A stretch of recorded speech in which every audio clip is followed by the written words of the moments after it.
Muito bem, meus amigos, dando continuidade ao nosso estudo da nossa Revista Espírita, mês de abril de 1860, nós vamos estudar hoje um artigo, né, a princípio um artigo, cartas do Dr.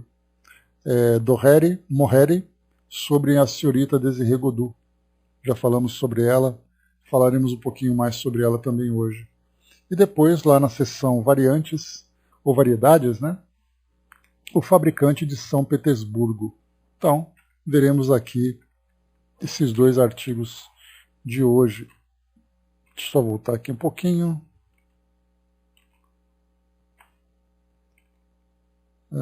Prontinho. Bom, inicialmente, nós vamos aqui só lembrar sobre a senhorita Desirê Godou. Deixa eu pegar aqui rapidamente, para pegarmos aqui o primeiro artigo dela. Lembrando que ela foi mencionada para nós, inicialmente ela foi mencionada no Boletim da Sociedade, no dia 6 de janeiro, numa sessão particular. E aí então aqui nós tivemos nas comunicações diversas, no item número 4, carta relativa à senhorita Desirê Godou, médium curadora de Hannebon. Sabe-se que da parte da senhorita Godou é uma obra de devotamento e pura filantropia. E aí depois então nós tivemos até aqui sobre médiums, né? Que tem aqui o artigo Médiuns Especiais. Kardec fez uma pequena menção aqui num trecho do artigo que coloca assim para nós, né? Falava sobre médiuns especiais, aí ele coloca assim: seria o caso de falarmos aqui de um desses médiuns privilegiados que os espíritos curadores parecem haverem tomado sob seu patrocínio direto. A senhorita Desirê Godou, que reside em Hannebon, goza a esse respeito de uma faculdade verdadeiramente excepcional, que utiliza com a mais piedosa abnegação. Sobre isso já dissemos algumas palavras no relatório das sessões da sociedade, mas a importância do assunto merece um artigo especial que teremos a satisfação de lhe consagrar em nosso próximo número. E aí depois, avançando um pouco mais, Kardec então escreveu aqui um artigo no mês de março, um médium curador. Então, senhorita Desirê Godou, de Hannebon, Morbihan. Né? Então aqui começa esse artigo. Aqui eu vou ler só um trechinho dele porque ele é longo, mas Kardec diz o seguinte, né? Pedimos aos nossos leitores que se reportem ao artigo do mês passado sobre médiuns especiais, que foi esse trechinho que eu acabei de ler para vocês, melhor compreenderão os ensinamentos que vamos dar sobre a senhorita Desirê Godou, cuja faculdade oferece um caráter da mais notável especialidade. Há cerca de 8 anos ela passou sucessivamente por todas as fases da mediunidade.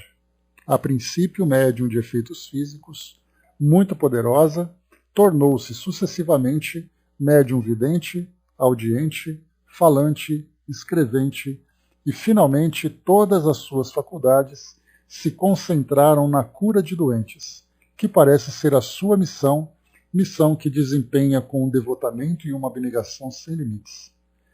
Deixemos falar a testemunha ocular, o Sr. Pierre, professor de Lorient, que nos transmite esses detalhes em resposta às perguntas que lhes dirigimos. Né? Então aqui só um trechinho do depoimento desse senhor, que coloca, né, que ela é uma jovem de 25 anos, pertence a uma família distinta, lá em Lorraine, ou Lorient.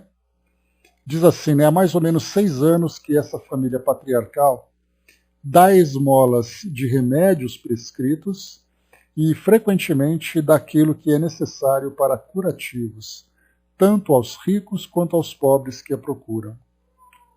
Fala um pouquinho mais aqui também sobre o trabalho dela. Aqui coloca para nós também A senhorita Godu recebeu apenas uma instrução comum, mas a parte principal de sua educação não devia ser obra dos homens. Quando consentiu em ser médium curador, o espírito procedeu metodicamente para sua instrução, sem que ela não visse outra coisa além de mãos. Então aqui nós vimos a ação dos espíritos, fazendo com que essa médium, dotada de tantas faculdades, focasse especialmente no trabalho de cura. A gente pode imaginar, tendo uma comparação, né? Imaginar não, vendo uma comparação daquilo que o próprio Chico trabalhou, né? Então ele teve ali a faculdade de efeitos físicos, a faculdade da psicofonia, a faculdade de materialização e tudo mais, mas então a sua grande missão, que Emmanuel, conforme nós conhecemos da sua biografia, focou na publicação de livros e também no trabalho de psicografia. Então a gente viu que, embora tivesse ali faculdades diversas, o trabalho principal era de psicografia.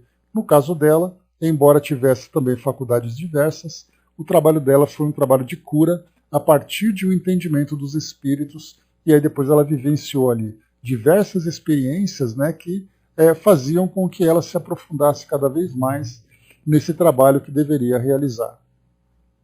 Então, muito bem, essa aqui é a senhorita Desirê Godu, só para a gente ter uma ideia de quem ela era, né, para a gente não perder aqui o nosso contexto. Então, aqui cartas do Dr. Morreri sobre a senhorita Desirê Godu. Esse aqui é o nosso artigo de hoje. Então vamos lá. Bom dia, Dídima. Bom dia, Marion. Bom dia, Anamone. Bom dia, Chaponati. Falamos sobre a notável faculdade da senhorita Desirê Godu como médium curador e poderíamos ter citado atestados autênticos que temos sob os olhos, mas eis um testemunho cujo alcance ninguém contestará. Não se trata de um desses certificados liberados um tanto levianamente, mas do resultado de observações sérias de um homem de saber, eminentemente competente para apreciar as coisas sob o duplo ponto de vista da ciência e do espiritismo. O Dr. Morreri nos envia as duas cartas seguintes, cuja reprodução, por certo, nossos leitores agradecerão. Aqui só para a gente lembrar que na nossa reencarnação, né, na nossa programação reencarnatória, nós temos compromissos de ordem pessoal, mas também compromissos de ordem familiar e de ordem social, todos eles visando o nosso aprimoramento, né, porque cada um vai exigir de nós um tipo de dedicação, um tipo de esforço, de aprimoramento, mas nós vimos aqui que no caso dela, através de uma missão como médium curadora, ela então trabalhava pelo seu próprio aprimoramento. Então, apresentando condições para isso, claro que a gente pode imaginar ali o trabalho dos espíritos para avaliar as condições de cada médium, para saber se ele consegue cumprir aquela missão. Muitas vezes ele tem a possibilidade de grandes realizações, mas na sua personalidade, nos seus valores, no seu caráter, ele não consegue desempenhar nada além daquilo que pode ser realizado num pequeno círculo para se beneficiar, mas certamente ele teria potencial para mais. Por isso, então, os espíritos não conduzem o encarnado para que ele desempenhe uma missão que pode gerar, que tem ali grande possibilidade de gerar um fracasso, trazendo muito mais prejuízos do que benefícios. Então, cada indivíduo vai sendo analisado dentro das suas condições, do seu perfil, da sua vontade, dos seus valores, para que ele possa cumprir aquele trabalho. Então, certamente o Chico veio com esse compromisso. A senhorita Desirê Godu foi aqui manifestada que ela, então, nesse acordo, abraçou essa causa, mas nós podemos perguntar, isso já não estava na programação reencarnatória? Então, para muitos espíritos que apresentam essa possibilidade de trabalho, não quer dizer que depois de encarnados eles conseguem fazer com que isso se torne uma realidade. Então os espíritos são muito seletivos nesse sentido, os espíritos que trabalham com essas missões especiais. Vamos lá. Carta do Dr. Morreri, então. Plessis-Baudouin, perto de Lodec, Côtes do Norte.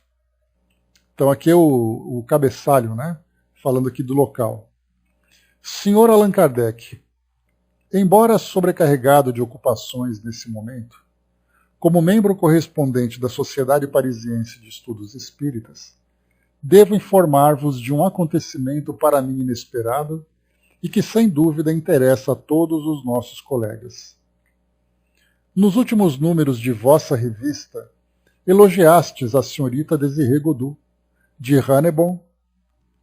Dissestes que depois de ter sido médium vidente, audiente e escrevente, esta senhorita se havia tornado, desde alguns anos, médium curador. Foi nessa última qualidade que ela se dirigiu a mim, reclamando meu concurso como doutor em medicina para provar a eficácia de sua medicação que poderíamos chamar espírita. A princípio pensei que as ameaças que lhe eram feitas e os obstáculos interpostos à sua prática médica, sem diploma, fosse a única causa de sua determinação. Mas ela me disse que o espírito que a dirige há 6 anos havia aconselhado a medida como necessária, do ponto de vista da doutrina espírita. Seja como for, julguei ser de meu dever e do interesse da humanidade aceitar sua generosa proposta, mas duvidava que ela a realizasse. Nesse caso aqui, né, ela queria testar aquela medicação que foi prescrita para saber se ela tinha realmente efeito. Então ele aceitou essa proposta feita por ela para analisar então do ponto de vista científico. Sem a conhecer, nem jamais tê-la visto, tinha sabido que essa piedosa jovem não havia querido separar-se de sua família, senão numa circunstância excepcional, para cumprir uma missão não menos importante, na idade de 17 anos. Fiquei, pois, agradavelmente surpreendido ao vê-la chegar em minha casa, conduzida por sua mãe, que deixou no dia seguinte com profunda mágoa, mas essa mágoa era temperada pela coragem da resignação. Há 10 dias a senhorita Godu está no seio da minha família, da qual constitui a alegria, malgrado sua enervante ocupação. Desde sua chegada já constatei 75 casos de observações de doenças diversas, para a maioria das quais os recursos da medicina haviam falhado. Temos amauroses, oftalmias graves, paralisias antigas e rebeldes a todo o tratamento, escrofulosos, herpéticos, cataratas e cânceres avançados. Todos os casos são numerados, a natureza da moléstia por mim constatada, os curativos mencionados, e tudo é ordenado como numa sala clínica destinada a observações. Só um instantinho. Ainda não há tempo suficiente para que eu me possa pronunciar de maneira peremptória sobre as curas operadas pela medicação da senhorita Godu. Mas desde hoje posso manifestar minha surpresa pelos resultados revulsivos que ela obtém pela aplicação de seus ungüentos, cujos efeitos vinham ao infinito por uma causa que eu não poderia explicar dentro das regras ordinárias da medicina. Também vi com prazer que ela cortava as febres sem nenhuma preparação de quinina ou de seus extratos, por meio de simples infusões de flores ou de folhas de diversas plantas. Então, nós vimos aqui até agora, né, bom dia, embaixador, nós vimos até agora que o trabalho que ela fazia era de prescrição de medicamentos e de curativos. Não era, por exemplo, aquele outro caso que nós conhecemos, né, ou aqueles casos, né, de José Arigó e o Dr. Fritz, assim como outros médiuns também, que trabalham com cirurgias espirituais. Nós vimos aqui que o trabalho feito por ela é um trabalho muito mais, né, medicamentoso do que cirúrgico. Então são 2 tratamentos diferentes que ele acompanhou aqui. Mas a gente pode imaginar, por exemplo, se ele tivesse observando, né, naquela época, cirurgias espirituais da forma como nós conhecemos, né, que vimos em documentários ou mesmo ao vivo, enfim, em situações diversas que vão mostrando para nós aquele impacto feito por aquelas cirurgias. E continua aqui a carta. Acompanho com vivo interesse o tratamento de um câncer bastante avançado. Esse câncer, diagnosticado e tratado sem sucesso, como sempre, por vários colegas, é objeto da maior preocupação da senhorita Goudou. Não são uma nem duas vezes que ela o pensa, mas a todas as horas. Desejo sinceramente que seus esforços sejam coroados de sucesso e que cure esse indigente que trata com zelo acima de qualquer elogio. Se o conseguir, pode-se naturalmente esperar que logrará outros e, nesse caso, prestará um imenso serviço à humanidade, curando essa terrível e atroz doença. Sei que alguns confrades censurarão e sorrirão da esperança em que me embalo. Mas que me importa, desde que essa esperança se realize? Já me fazem reprimendas por prestar concurso a uma pessoa cuja intenção ninguém contesta, mas cuja aptidão para curar é negada pela maioria, considerando-se que tal aptidão não lhe foi dada pela faculdade. Faculdade, nesse caso, formação superior. Né? A isso responderei. Não foi a faculdade que descobriu a vacina, mas simples pastores. Não foi a faculdade que descobriu a cortiça do Peru, mas os indígenas daquele país. A faculdade constata os fatos, agrupa-os e classifica-os para formar a preciosa base do ensino, mas não os produz exclusivamente. É interessante essa colocação dele, né? Até mesmo para alunos de medicina, farmácia e outras faculdades da área de saúde, percebendo que muitas vezes a sabedoria popular traz para a medicina muitos indícios que aí então se tornam conhecidos. Quantos medicamentos, né, aqui no Brasil, por exemplo, da cultura africana, da cultura indígena, foram depois pesquisados pela nossa medicina para chegar nos medicamentos que nós temos hoje. Então, quando ele coloca que a ciência não produz exclusivamente, né, essas medicações e essas curas, muitas delas vêm realmente do instinto, da sabedoria popular. E é interessante ele colocar isso lá no século XIX, e aqui no século XXI nós encontramos a mesma situação. Alguns tolos, infelizmente há muitos por aqui, como em toda parte, se julgam espirituosos por qualificarem a senhorita Goudou de feiticeira. Certamente é uma feiticeira amável e bastante sutil, pois não inspira nenhum temor de feitiçaria, nem o desejo de sacrificá-la na fogueira. A outros que pretendem, seja ela instrumento do demônio, responderei sem rodeios. Se o demônio vem à terra curar os incuráveis, abandonados e indigentes, forçoso é concluir que finalmente ele se converteu, merecendo por isso os nossos agradecimentos.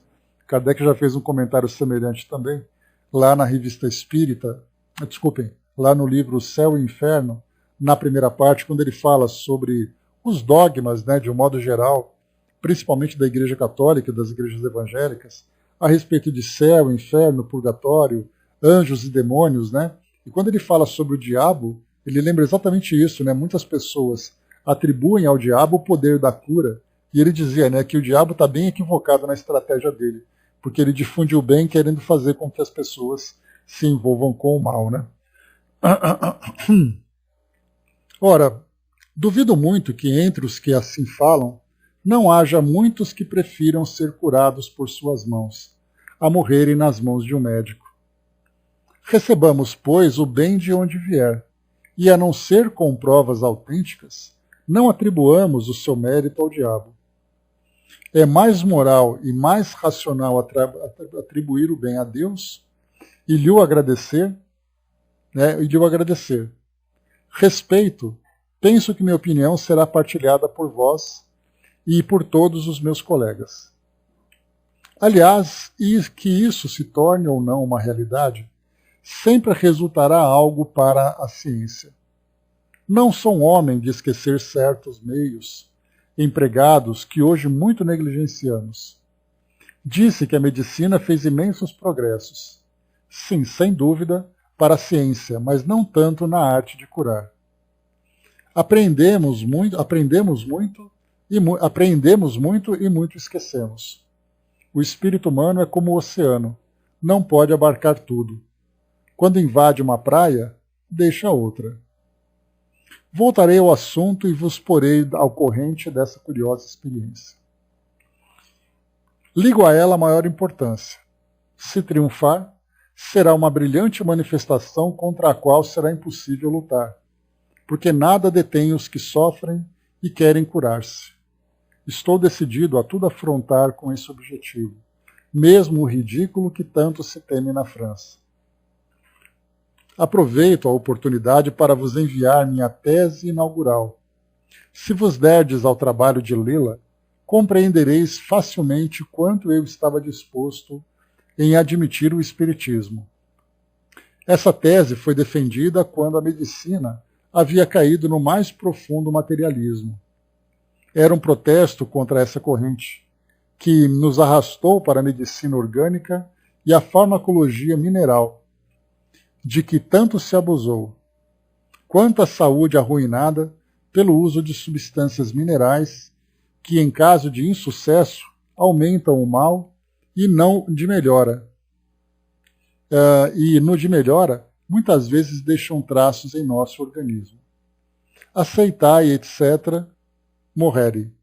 Então essa aqui é a primeira carta, trazendo para ele ali uma descrição e as opiniões dele a respeito das curas feitas, né, dessa forma tão pouco convencional diante da ciência.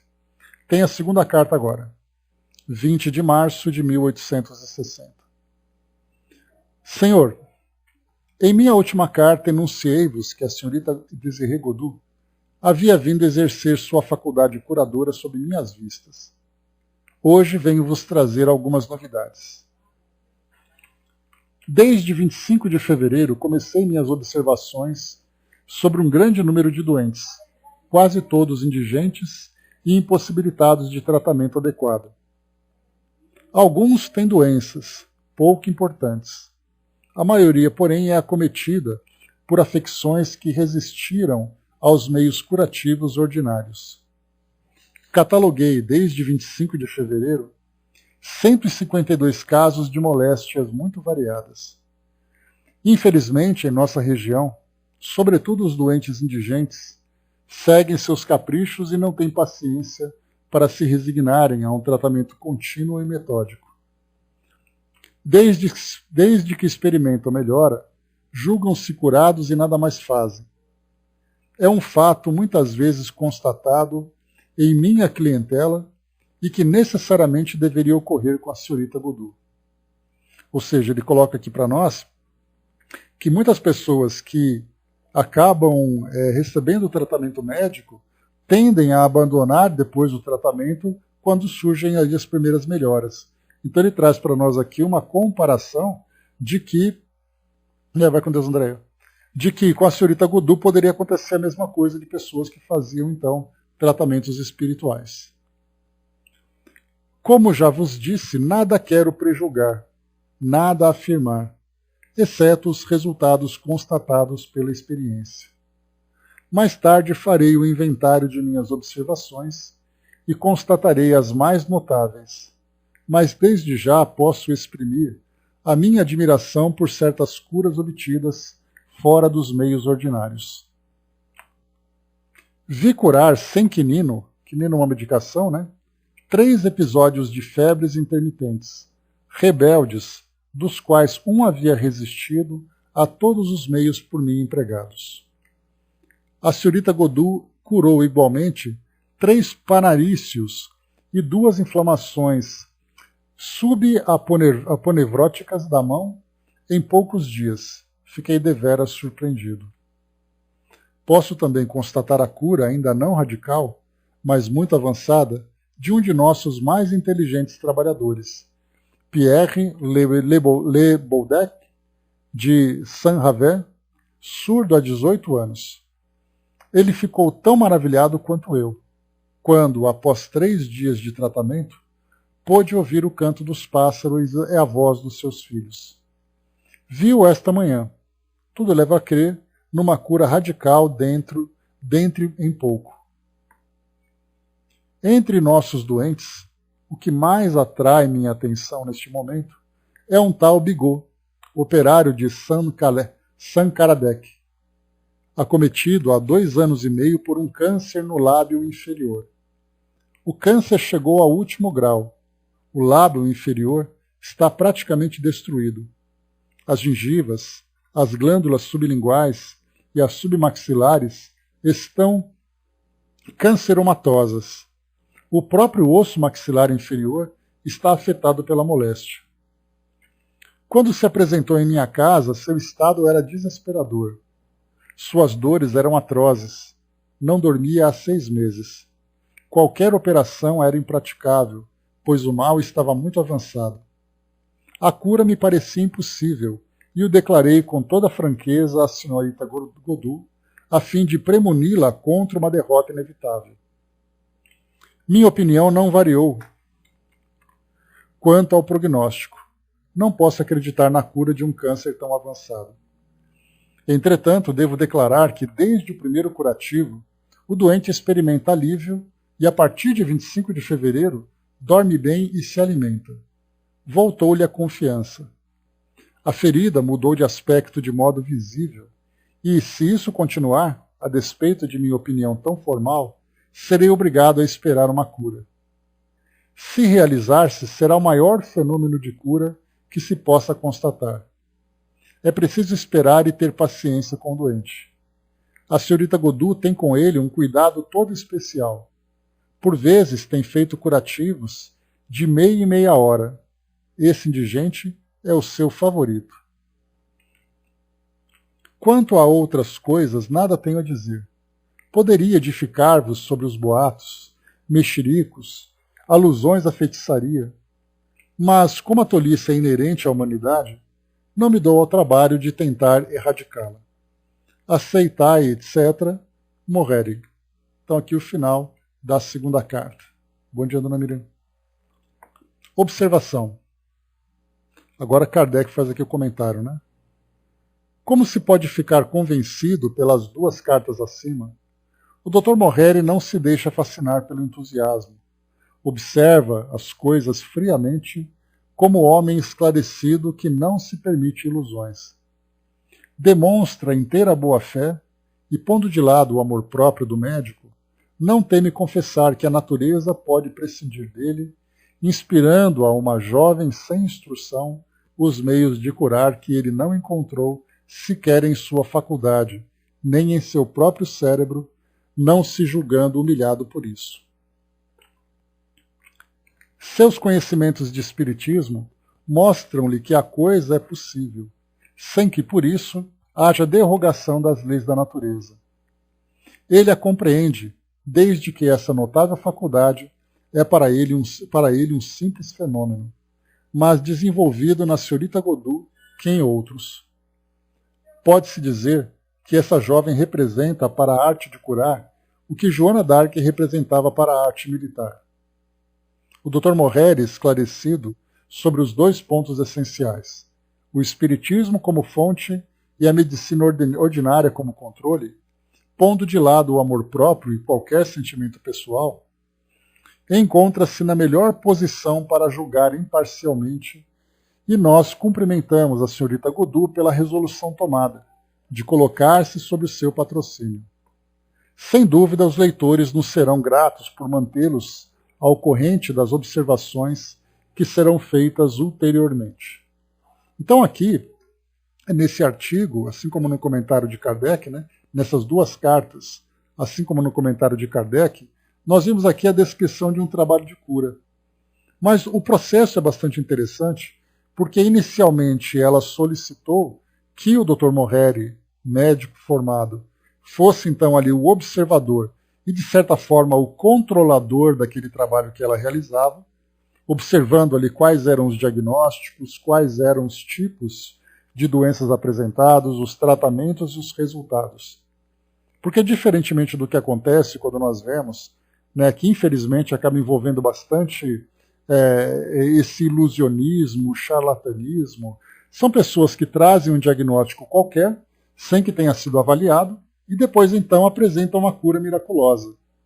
E aqui nesse caso nós vemos então doenças que são gravíssimas, como é o caso de surdez constatada historicamente pelo currículo do doente, né? Cânceres visivelmente avançados, e aí então depois ele vai acompanhando o passo a passo do treinamento. É um controle científico que é feito em cima de um trabalho que a princípio pode ser colocado como um trabalho de cura, por exemplo, né, de fitoterapia, porque ela usa flores, plantas, ungüentos, né, então ela usa ali diversos tipos de elementos que são da natureza, portanto não tem nada de miraculoso até aí. Mas aí então quando a gente entra com o elemento espiritual também, coisa que alguém poderia usar as mesmas medicações, sem necessariamente alcançar o mesmo resultado. Então existe ali um ingrediente a mais, um componente extra que vai além do material natural que é utilizado. Então isso mostra para nós, não apenas para dizer para ela, Surita Godu, que o trabalho dela é realmente espiritual, tampouco para os pacientes, mostrando que aquele trabalho vai além do que a medicina pode fazer, mas constatar para os observadores a relação que existe entre mundo espiritual e mundo físico, mostrando de fato que esse componente espiritual age sobre a matéria. Então, na verdade, seria, numa outra proporção, como se nós pegássemos um observador que é físico, que é um cientista, e analisasse as mesas girantes, tirando ali todo tipo de possibilidade de fraudes, vendo ali realmente, né, o magnetismo sendo utilizado, aquela inteligência extracorpórea se manifestando, para mostrar para as pessoas que de fato existe algo além. E no caso da cura, também que existe algo além. Então seria que para trazer para nós, naquele processo, naquele período em que a doutrina espírita estava ali se desenvolvendo, estava se fortalecendo, trazendo para nós essas bases, esse componente científico, essa análise mais cuidadosa, para que o Espiritismo então mostrasse realmente o seu propósito de explicar esses fenômenos a partir de uma perspectiva até então não abordada, que significa essa análise vista, né, a análise do mundo espiritual atuando sobre o mundo físico. Então, muito bem, bom dia, Elcio. Parabéns, meu amigo. Grande abraço. Felicidades no seu dia. Nada como fazer aniversário numa sexta-feira, né? Coisa boa. Maravilha. Muito bem, próxima sessão para nós aqui, variedades. O fabricante de São Petersburgo. Vamos lá então. Então, mudando um pouquinho, né, sobre a questão da cura, a gente vai encontrar a mesma coisa, né? Nós já vimos situações de médiums de cura que atuam nas mais variadas escolas espiritualistas, digamos assim. Nós já tivemos ali depoimentos de pessoas no meio evangélico, no meio católico, no meio umbandista, claro, também no meio espírita, né? Mas que médiums de cura, nesse caso, que trazem ali, né, que provocam, né, uma grande impressão dentro desse meio. Aí nós vamos observar que, se de um lado nós temos esses médiums atuando como missionários, naturalmente, né, como eu comentei com vocês, o objetivo principal é o seu autodesenvolvimento. Mas o foco do trabalho é auxiliar aqueles que precisam nesse trabalho caritativo através desse caminho da mediunidade. Mas nós encontramos médiums que falham moralmente, embora prestem esse serviço, mas enaltecendo, por exemplo, o próprio ego, se vendo como pessoas especiais, né, por serem instrumentos miraculosos do plano espiritual. E isso acaba provocando, né, uma distorção, uma análise distorcida por parte daqueles que são os observadores, que acabam reforçando cada vez mais suas crenças nesse processo do milagre e desconhecendo as leis naturais. Mas aí, como a gente já conversou, né, os espíritos atuam em cada meio, levando a mensagem, né, levando o esclarecimento para cada um desses grupos dentro da linguagem que eles compreendem. Então, mesmo que inicialmente eles sejam conduzidos por essa ideia do milagre e se deixam levar por essa ideia do milagre, é o início do despertamento para o mundo espiritual. E aí depois, mais para frente, eles vão entender que aquele milagre era parte de uma lei natural e que existe ali a atuação do médium, a atuação dos espíritos e a permissão, merecimento, né? Permissão do plano espiritual, merecimento por parte do paciente. Então nós vamos começando a entender gradativamente todo o mecanismo desse processo de cura. E aí nós vamos encontrar também a parte de comunicação com o mundo espiritual de um modo geral, seja através da intuição, seja através de uma psicografia, de uma psicofonia, que é colocado, por exemplo, como um dom do Espírito Santo para algumas instituições, né? Outros colocam o próprio médium, né, como sendo ali o grande curador. Nós vemos bastante isso, né, nos Estados Unidos, através dos filmes, através dos documentários, que retratam essa realidade. Então, pessoas que montam os seus consultórios para prestar assistência mediúnica. E aí, como a gente viu, né, na própria história das irmãs Fox, chega um momento em que os espíritos simplesmente não se manifestam, e aí então as pessoas, né, o médium nesse caso, ele é obrigado a criar ali fantasias para mostrar que continua ainda produzindo esses fenômenos. Então nós vemos ali, né, o charlatanismo muito presente, infelizmente, nesses grupos, principalmente grupos itinerantes, né, que vão de cidade em cidade, prometendo curas. E aí a gente vê nos bastidores, né, quando existe ali o charlatanismo, né, aquelas simulações, né, aqueles engodos que são apresentados e as pessoas se deixam levar por isso. Mas quando esse médium se deixa conduzir por esse caminho, ele assume muitas responsabilidades que vão depois recair sobre ele de uma forma bastante dolorosa. Mas, de qualquer forma, né, cada médium ali vai atuando dentro de uma determinada área para trazer exatamente essa possibilidade para que os espíritos se manifestem, trazendo para nós encarnados essa revelação da realidade do mundo espiritual. Próximo artigo, então, para nós aqui, Variedades, é a seção da Revista Espírita. E aqui, então, o fabricante de São Petersburgo. Antes, a Angelina colocou, né, certo dia, conversando com um espírito médico, ele falou que não estão para competir com a ciência material, mas para ajudar as pessoas que foram deixadas de lado pela ciência dos homens. Falaram também que a cura acontece de acordo com o merecimento da pessoa. Sim, sem dúvida. E existe também, eu me recordo, Angelina, já cheguei a comentar com vocês, que eu tinha um conhecido cuja esposa sofria ali com câncer, e ela já estava com câncer avançado, fazendo quimioterapias e tudo mais, e já não apresentava muitas melhoras. E ela então foi levada para fazer uma cirurgia espiritual no Dr. Fritz, aqui de São Paulo, e acabou não obtendo cura, né? Ela acabou desencarnando. E aí então o marido, né, que já tinha ali já tinha ali um ceticismo na sua vida, na sua vida cotidiana, passou a se tornar mais cético ainda depois que a esposa desencarnou. Porque ele foi para fazer uma cirurgia e ele acreditava nesse milagre. Então nós encontramos pessoas que muitas vezes são conduzidas pelos médiuns para tratamentos médicos e acham que isso não deveria acontecer porque elas já estão desiludidas.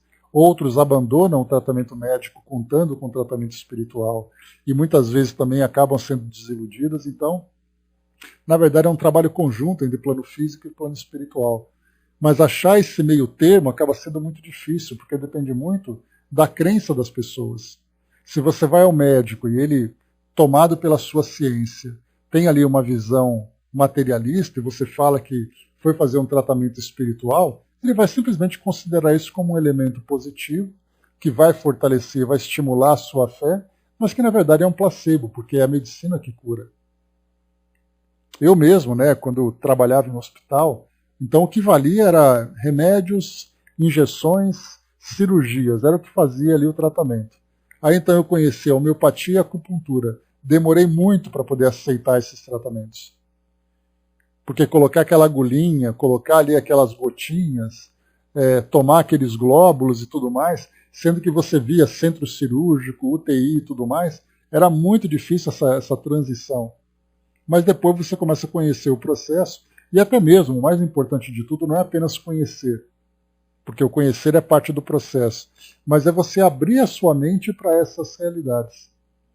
E aí fazer essa conciliação entre os tratamentos da medicina tradicional e da medicina espiritual. É muito importante isso. Dudu trouxe para nós mensagem, muito obrigado pela participação. Ninguém se esconde da sua mediunidade. As máscaras sempre aparecerão. Se ele faz o trabalho programado, por vezes caridoso, na boa vontade e na ajuda dos espíritos, mas fora do dom dado a ele, as recaídas são impostas e acaba perdendo e sinalizando que a parte moral, por muitas vezes, trará um futuro não muito promissor.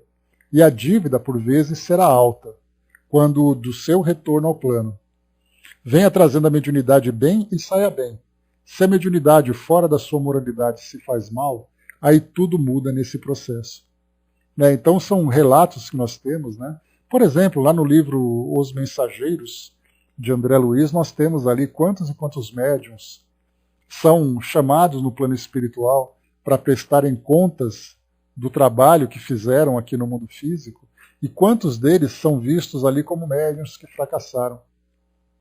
Porque eles dizem, mas eu ia toda quarta-feira, por exemplo, no centro espírita, para poder fazer a minha psicografia, eu não faltava um dia. Mas o problema não é você cumprir a agenda de trabalho, é o processo de transformação que esse trabalho gera em você.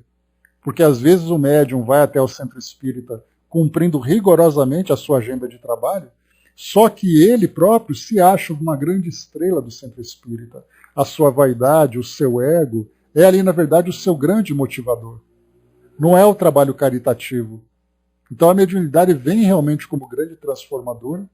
A doutrina espírita procura fazer esse papel de esclarecimento para fazer com que cada um entenda o seu compromisso, mas mesmo assim, no meio espírita, com esse esclarecimento todo, nós temos ainda médiuns que têm grande dificuldade de separar o seu personalismo da missão que deve cumprir como médium. Lembrando, né, que a mediunidade é uma missão, no sentido do trabalho que ele vai realizar, mas ela tem como caráter essencial a prova ou a expiação, ou mesmo prova e expiação. Mas ele olha para frente, para aqueles que estão recebendo e a importância que ele tem no meio. Mas ele deixa de olhar para si mesmo para saber exatamente quem é ele nesse papel. Então, se dentro da doutrina nós encontramos essas dificuldades, imaginemos fora, onde o médium, quando ele é bem aceito, ele é visto como alguém realmente especial enviado por Deus. E nós já tivemos tantas histórias, né? Não apenas no meio espírita, basta a gente lembrar, quando a gente faz ali uma viagem, né, pelo interior do Brasil, e nós encontramos ali jovens, pessoas adultas, que têm ali um determinado dom de cura, de comunicação, de qualquer outro, e essas pessoas são idolatradas nesses locais, fazendo inclusive com que suas vidas sejam completamente transformadas. Eu me lembro, assim, bem buscando lá longe na memória, por isso que eu fiz esse comentário agora, você se lembra daquele programa Carga Pesada, né? Que tinha ali o Pedro e o Bino, né? Que eram os dois caminhoneiros. E a viagem, a história deles, né, era simplesmente caminhar pelo Brasil, levando suas cargas em cada lugar que eles passavam. Tinha ali uma aventura, né?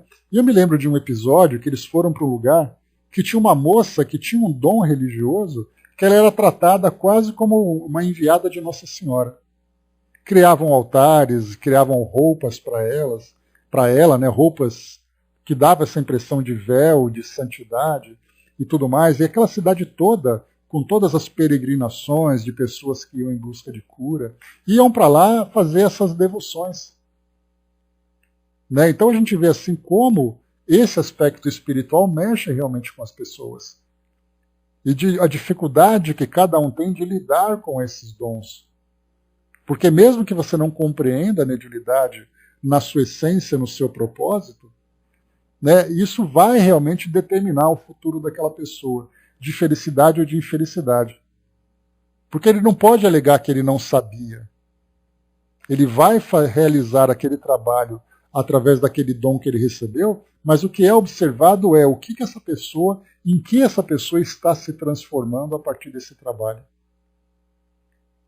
E é por isso que nós encontramos, né, como eu comentei com vocês, né, sobre nos Estados Unidos, né, que nós encontramos ali pessoas que são dotadas de cura, em que existe uma verdadeira estrutura empresarial em volta para poder fazer divulgação, promoção, ter ali a logística, para que aquilo tudo se transforme num verdadeiro circo. E depois essa pessoa volta, é claro que a gente não tem tanto conhecimento disso, porque as informações que chegam no plano espiritual para nós, do plano espiritual, diz respeito ao universo espírita. Mas imaginemos pelo mundo afora, benzedeiras, curadores, pessoas que trazem dons mediúnicos ligados à cura ou a outra faculdade qualquer. Como é o retorno desses espíritos ao plano espiritual no momento de fazer aquele balanço com o dom que possuíam, com o objetivo programado e naquilo que de fato eles se tornaram. Então não é somente, né, é importante a gente sempre lembrar isso, que é algo que eu reforço bastante nos nossos estudos, sempre lembrar que quando se fala em mediunidade, por exemplo, nós não devemos focar a nossa visão dentro das paredes de um centro espírita. Nós temos que olhar para o mundo, porque para todos os lugares, em todas as culturas, nós temos pessoas que vivenciam essas experiências. E a mediunidade, como foi colocado para nós ali na mensagem que o Dudu trouxe, trata exatamente isso, né? A mediunidade é um processo curativo para o próprio médium. É um trabalho de reforma interior, independente se ele é espírita ou não. Então, pajés, curadores, enfim, todos os nomes que nós podemos utilizar para esse caso, né, da mediunidade de cura, nós veremos aqueles que depois prestam conta sobre esse trabalho. Dudu colocou, né, não sou nada, né, assim como Angelina, nós somos carteiros, mas fora daqui. Sim, aí o bicho pega, se não faz direito em casa, em qualquer lugar passará por problemas depois, né? A Angelina colocou, tenham muito cuidado com isso, né, porque não é a pessoa, ela é apenas um instrumento, né, e de fato é. A Marião colocou, né, eu tinha uma tia que era benzedeira, né, adorava ir lá para me benzer, né. Pois é, nós chegamos a estudar no livro dos médiuns, quando nós falamos sobre médiuns curadores, geralmente nós focamos bastante, né, aliás, geralmente se foca bastante nesses médiuns que fazem cirurgias espirituais, que fazem o trabalho de passe, né, mas muitos grupos de estudos espíritas se esquecem, né, como eu sempre reforço, de olhar para o mundo afora.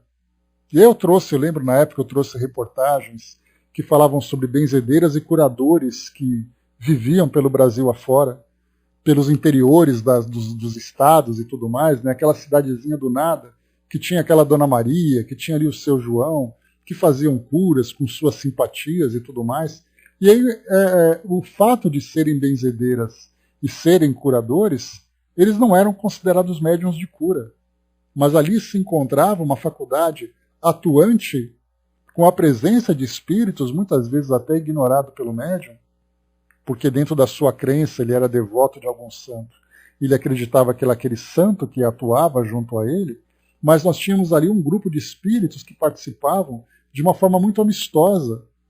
Mais ou menos, só para a gente ter uma ideia, assim, uma comparação bastante pobre, imaginemos os espíritos que trabalhavam junto com Madre Teresa, que ela ignorava pelo fato de ter a sua fé, acreditando que Jesus era o autor de todas as suas obras, e de fato o era, mas ali a legião de trabalhadores que eram os seus emissários, os seus representantes, que trabalhavam, né, naquela parte médica que ela atuava, como enfermeira, trabalhando na caridade com as pessoas, no esclarecimento. E ela ignorava completamente, porque a sua fé não trazia essa visão do mundo espiritual que nós conhecemos.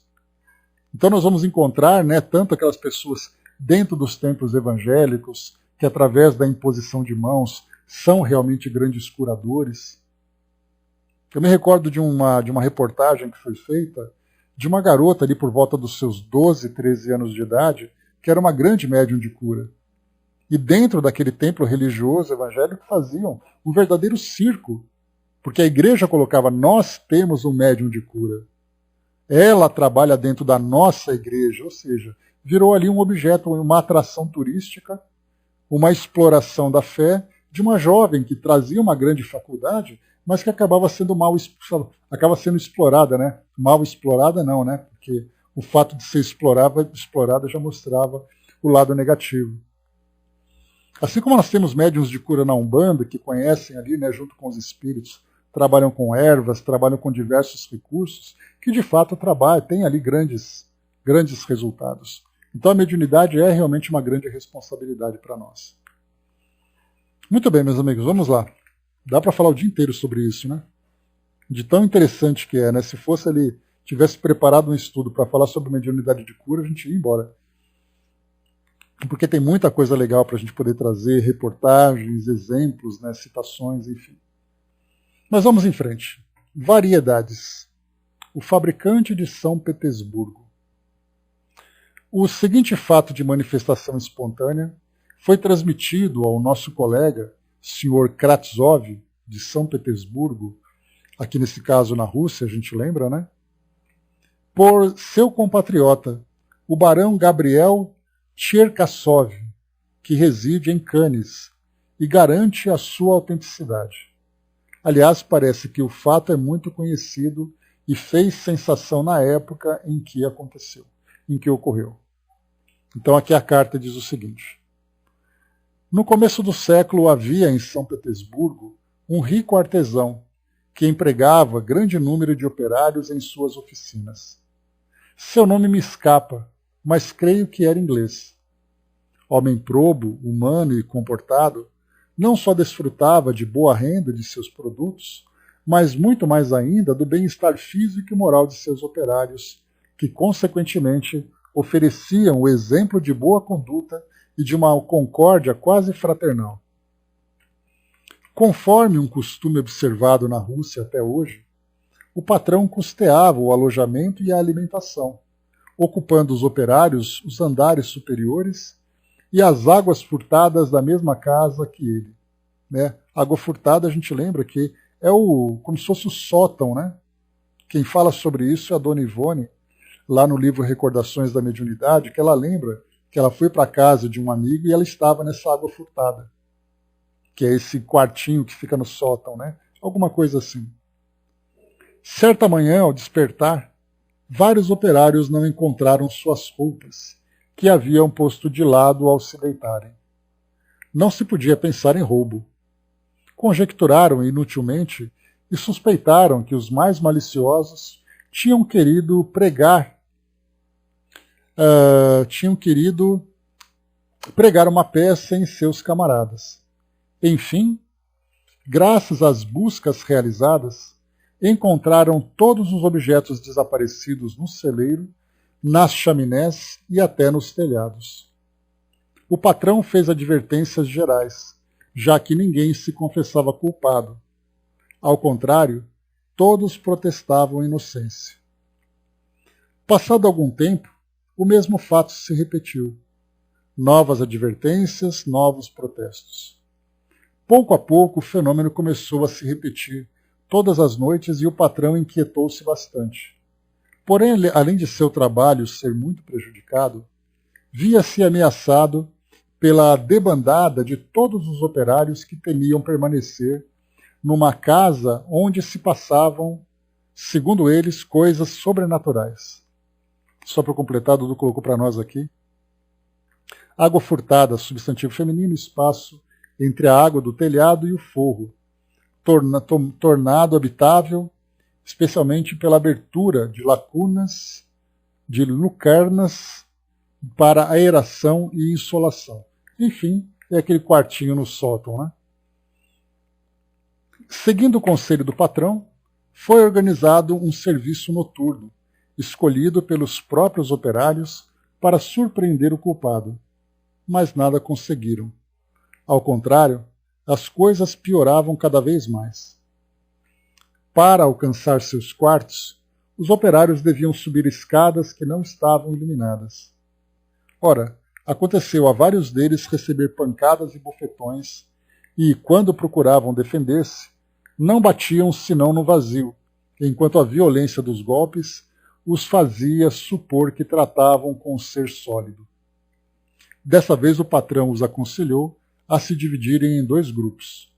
Um deveria ficar na parte superior da escada e o outro embaixo.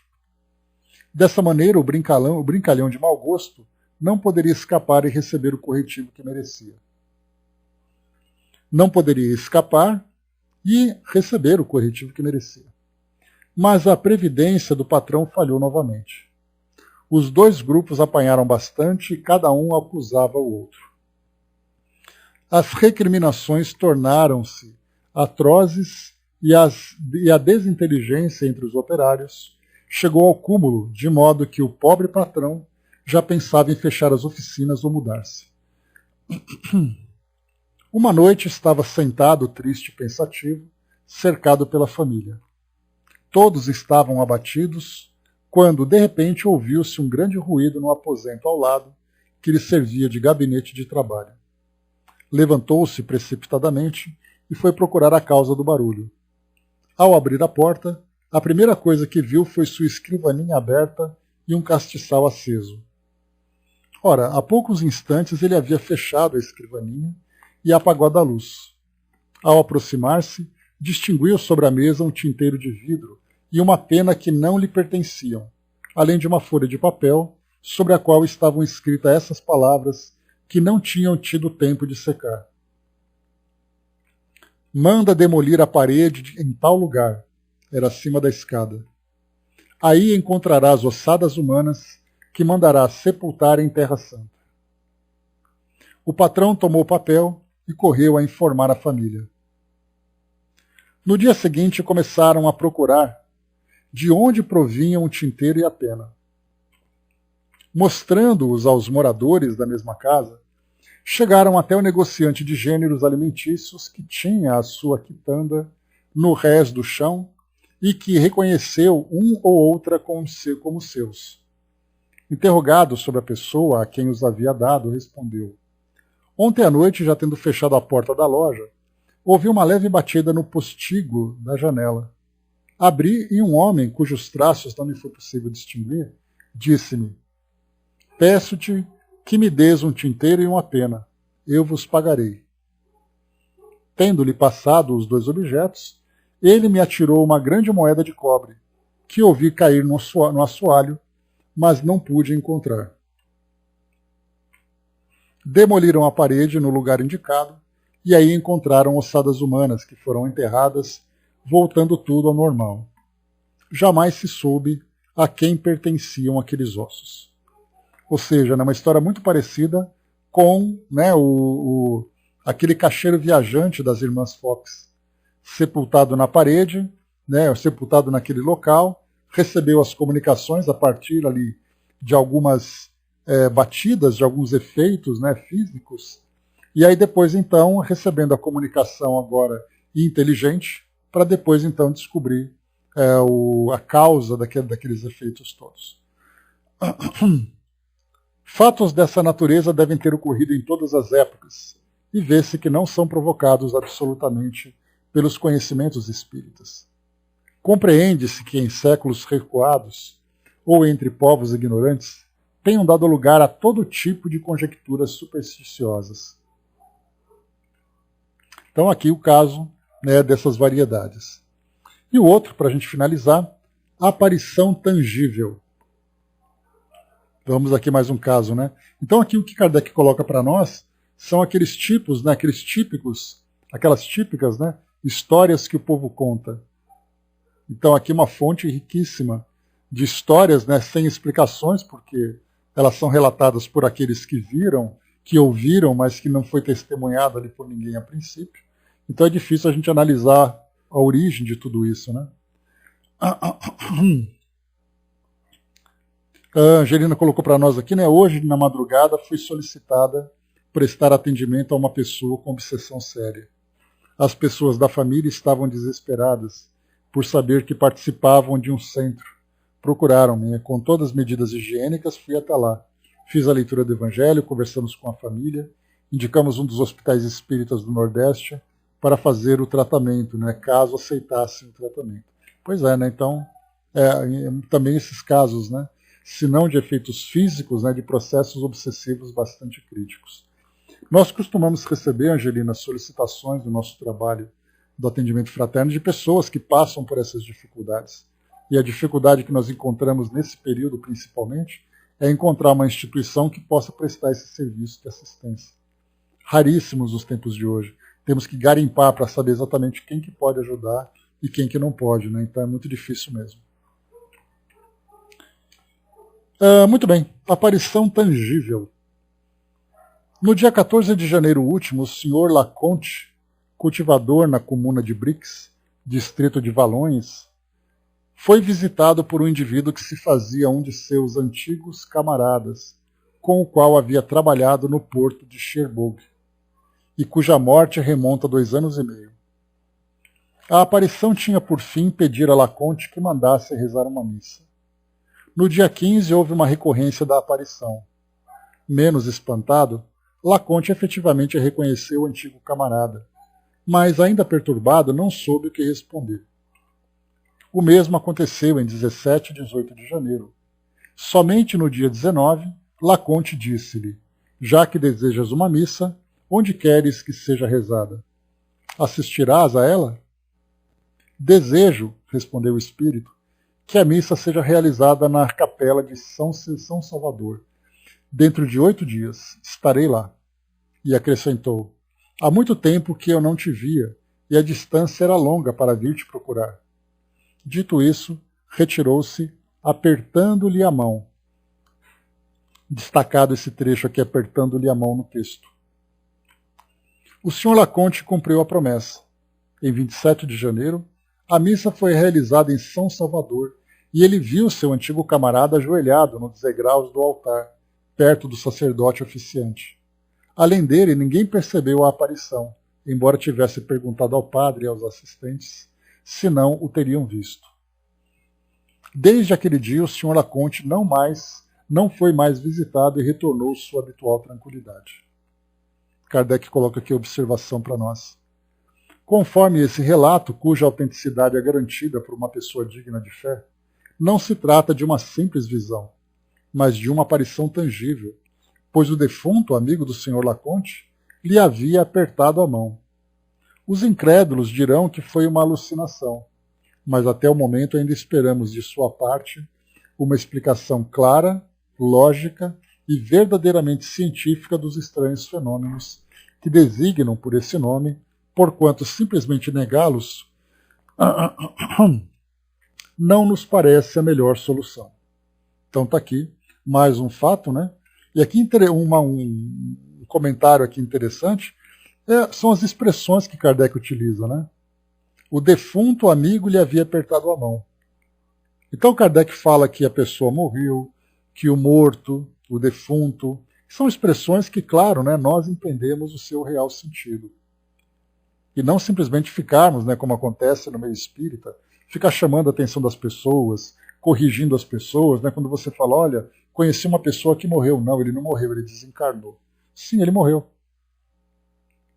Então ali ficar bem atento a essa questão, né, de termos, porque se nós entendermos, né, já está de bom tamanho. Agora o que a gente lembra é que no Livro dos Espíritos, Kardec recebeu uma orientação dos Espíritos dizendo que é muito importante que nós tenhamos clareza, né, clareza na forma como nós nos expressamos. Porque, do contrário, isso pode gerar confusão. Então, por exemplo, né, a pessoa dizer que ela é espírita kardecista é uma expressão que ela tem, talvez por falta de entendimento da doutrina espírita, mas nós entendemos o seu sentido. Então, muitas vezes, numa conversa, nós temos ali constrangimentos, de fazer ali, né, uma correção, de chamar a atenção das pessoas por coisas que não fazem nenhum sentido, né? A não ser que seja no meio acadêmico, em que há necessidade de você usar os termos corretos, né? Pois é, exatamente, né, Elcio? Então, uma Maria Auxiliadora chama de Dora e pronto, né? Então, é ali que a gente vai ver, né? Então, uma viva e uma morta, digamos assim, né, Elcio? Então é isso, né? Então aqui, pessoal, o próximo tema que a gente vai estudar, ditados espontâneos. O anjo das crianças. Aqui é um tema que merece aqui uma leitura um pouco mais cuidadosa. Depois nós temos aqui um conselho, alguns conselhos dados pelo Espírito de Verdade. Depois temos um outro aqui também pelo Espírito de Verdade, ostentação. Depois aqui já vem, né, Joinville, Ame de Loire, Amor e Liberdade, também um outro texto, de Abelardo, A Imortalidade, de Fénelon, Parábola, de São Vicente de Paulo, O Espiritismo, por Francisco de Sales, Filosofia, trazida aqui para nós por Moisés, Platão, depois Juliano. Moisés, Platão, depois Juliano. Olha que interessante. Aqui na assinatura, dá a entender que Moisés passou a Platão, que depois passou a Juliano, o imperador. Olha que curioso, hein? Isso aqui depois a gente vai ler com calma para entender exatamente aqui o seu sentido. Comunicações lidas na sociedade, assinatura de Tua Filha para o médium, A Consciência, Tua Filha, Morada dos Eleitos, outra pelo mesmo, O Espírito e o Julgamento, olha quantos artigos, né? O Incrédulo, O Sobrenatural, e aqui depois Kardec fecha o mês de abril. Então é isso, pessoal. Faltam alguns minutinhos para a gente encerrar já aqui o nosso estudo. Nós já finalizamos aqui também, né? A Ana Mônica colocou, né? Geralmente quando se fala assim é para diferenciar de outras doutrinas. Né? Pois é, mas a gente tem que sempre ter aquele sentimento de respeito, de caridade, né? pelo entendimento da outra pessoa. Porque essa correção que nós fazemos é muito mais baseada em orgulho, né, do que da vontade de esclarecer. O Elcio lembrou aqui, né, de Barçanufo, né, tinha uma amiga que gostava dele e por coincidência chamava Dora, né, falecido também, né.